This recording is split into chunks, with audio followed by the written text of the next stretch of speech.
All you need to get started is a lean cut of meat. Here I'm using elk, a knife, an oven, or dehydrator. Step 1 is to cut up all your meat. The thinner you cut it, the faster it will dry, and the thicker the longer it will take, so thinner the better. If you see any visible fat on the treat, make sure to cut it off, as it will make the treat very oily after it dries. You can cut your treats to any size you want, just make sure to keep them as thin as possible. When it comes to sourcing meats, you can source from your local grocery store, Asian or Hispanic grocery stores, and even online suppliers. Pro tip, if you cut your meat half thawed, it is a lot easier to prep.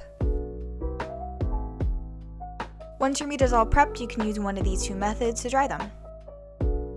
Method 1 is using a dehydrator. You can grab these for about $30 off of Amazon and they'll last you forever.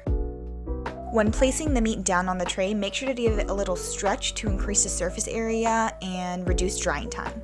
When placing the meats down, you want to make sure nothing is overlapping or touching so the air can circulate evenly around every single piece. After the meat is evenly placed, dehydrate for 24 hours. 24 hours later. When the treats are done, they should be able to easily snap in half with no resistance. This means that all the moisture is removed and they are now shelf stable. The second method is using an oven. All you'll need is an oven sheet with a piece of parchment paper over it. Just like with the dehydrator, you want to make sure none of the pieces are touching and to evenly spread them apart. Preheat your oven to as low as it will go. Mine only went down to 170 Fahrenheit or 76 Celsius, but if yours goes lower, that's great.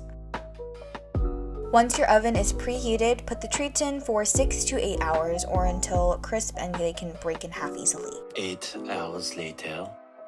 Just like with the dehydrated treats, the oven-baked treats should snap in half with ease as well to tell that they are done. They should not bend or flake like this one in my hand currently. This one should be baked for about 1 hour more until it's finished. When your treats are finished, make sure to place them in a cool, dry container. If you have an extra silica packet lying around, you can throw it in the container to prevent any excess moisture buildup, which prevents the treats from spoiling. The last and most important step is ensuring quality from your chief taste officer at home.